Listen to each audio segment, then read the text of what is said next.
Hello everyone and welcome back to a new video. Seeing as my first retail stories video was so popular, I decided to make another one with a couple more stories I experienced during my retail years. If you would like to see the first video, you can go ahead and click this link here, or if you're on mobile, I will include a link in the description for you.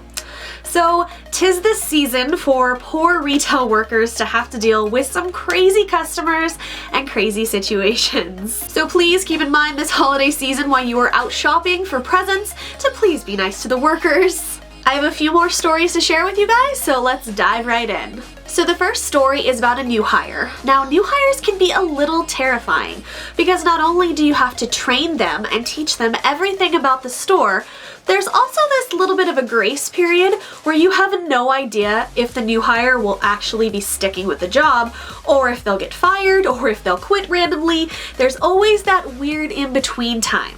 So this specific guy from this story was a new hire, had been there a couple days, and actually seemed like he had a good handle on things. Then came the day that he ruined everything for himself.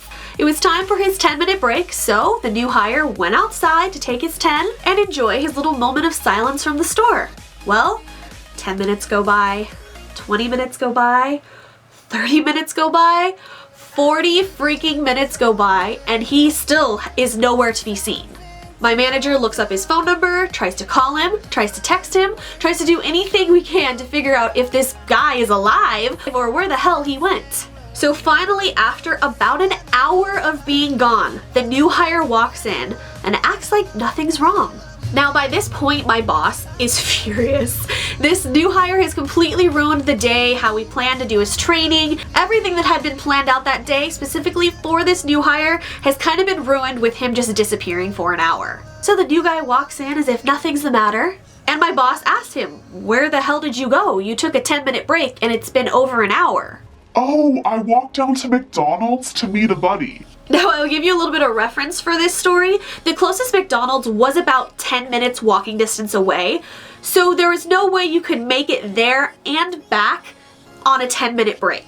I'm not even sure if you could make it in 10 minutes there and back in a car because of the traffic situation around there. So he goes on to tell us how he stopped to have lunch with a friend, they caught up, shared old stories like good old pals. My boss's face is literally getting madder and redder and worse, and this little new hire, I guess, had no idea he was pissing him off because he kept just going on. And when my boss asked him why he wasn't back over an hour ago, his response was, "Well, it was kind of slow in here, so I didn't think you guys would miss me." Needless to say, he didn't last long. And a little tip for you, when you're starting a new job, you should probably just take a 10-minute break, not disappear for an hour. Our next story is about one of my lovely vacations that got canceled all because of one of my lovely coworkers.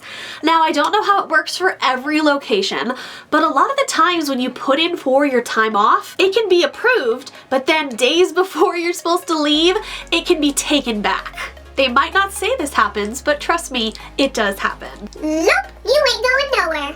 And that's exactly what happened to me in this case. I can't fully put the blame on management because they were put in a really tough spot, but it was me that got screwed over in this story. I was exhausted, I was long overdue for a vacation, and 4 days before my vacation started, this drama happened. As I said, it was just days before my vacation was supposed to start, and my boss gets a text message. Not even a phone call. No, a text message. I realize that we are in the age of text messages, but nothing shows how unprofessional you are if you text your boss to quit. So essentially the text message went like this. "I'm really sorry, blah blah blah, but my boyfriend and I moved to a different state yesterday, blah blah blah, and I hope it doesn't fucking inconvenience you, but I won't be here tomorrow or next week or ever again because I literally moved to a different freaking state. And I didn't just know how to tell you. I knew that you guys would be mad, and I knew that vacations would be canceled and the store would be screwed over, and I didn't want you to get mad at me, so I didn't tell you I was moving to a different freaking state. I just decided to move, and well, good luck." Who just moves to a different state without informing their place of work? Like, grow up. So So just like that, we no longer had an extra person to help cover my vacation, and we were pretty much screwed. Now I do have to say part of it was my fault because I did agree to push my vacation. I'm just one of those people that didn't like to leave people hanging, so I did stay instead of taking my vacation at that point because in retail, you are almost always short-staffed. I did get a vacation like 4 or 5 months later, I believe, but it was severely delayed and I was about ready to pass out and drop because I was so exhausted. So this next story takes place when I was management at one of the places I worked. This takes place on one of my days off, and I was off on a hike because hiking is literally one of my favorite ways to de-stress, especially when working in retail. So when I would make the schedule, I like to schedule my strong people on my days off. That way I know that the store is being taken care of with my strong workers. I would personally rather work with the flaky people or the slow people on my shift because I know I'm there and I can take care of things. But when I'm gone, I want my strong people there so I know that everything is taken care of.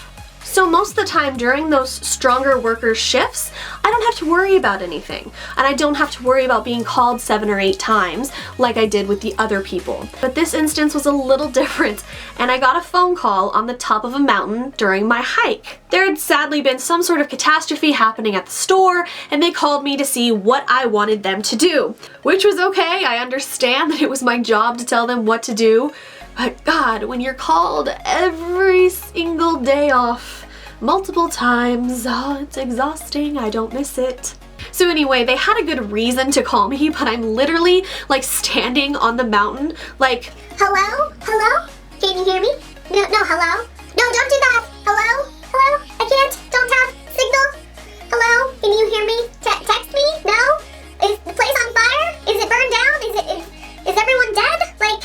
So I'm pretty sure I looked insane to all the other hikers up there as I'm walking around with my phone trying to find some sort of service on the top of a mountain. Everything was taken care of and I was allowed to finish my hike, but the moral of this story is not even the mountain could save me from retail that day. Our final story takes place during this time of the year, the lovely freezing time of the year where we get ice and snow and rain, and anytime any major weather thing happens, people freak the fuck out. So in this case, we got a shit ton of snow. Where I live, it doesn't normally snow. Like maybe every couple years we'll get a storm, but really, I don't get that much snow here. So when it does happen, it's like the end of the world. It was a pretty bad storm and lots of snow. All the schools were closing, a lot of businesses were closing, except for my work, of course. They never closed for anything. I think in the several years I worked for them, they closed once when we lost power, and that was because we literally couldn't ring people up. But holidays, weekends, crazy weather instances, nope, we're open. So at that time, working in that section of the store, there was only 2 of us. Everyone else called out or did a no-show. Now I know what you're probably asking, Cassie, why did you go to work that day? Why didn't you just call out like everyone else? Well, everyone that called out or no-showed that day did get a write-up, and at that point I did want to keep my job. And I was very dedicated to actually showing up to my shifts. Why, I will never know. So there was just 2 of us there for the entire day. And honestly, we thought the day was gonna be kind of slow. The weather's really bad, there's so much snow outside, it's so cold, people aren't gonna wanna go shopping or go driving.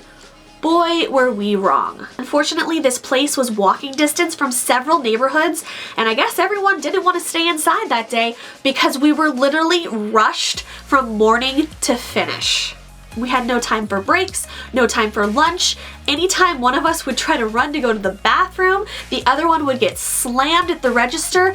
It was madness that day. I mean, we were troopers and the 2 of us seriously got the job done, but damn, we were so exhausted after that. It was probably one of the craziest days I've ever had in retail. So, moral of the story, guys, retail work of any kind is crazy. So please, this holiday season, when you're out shopping, be nice to the workers, okay? They don't make up the sale prices. They don't make up the coupon codes. It's not their fault that maybe your day isn't going the best. Who knows? Maybe they didn't get a break that day, or they're working like insane hours. You have no idea what's happening. So please, just be nice to the retail workers. Too often I see people treating them like shit for no reason at all. Don't be like that. Like, spread that holiday joy and be nice to your local retail workers, guys. I hope you enjoyed these retail rant stories, and I will see you in the next video. Bye.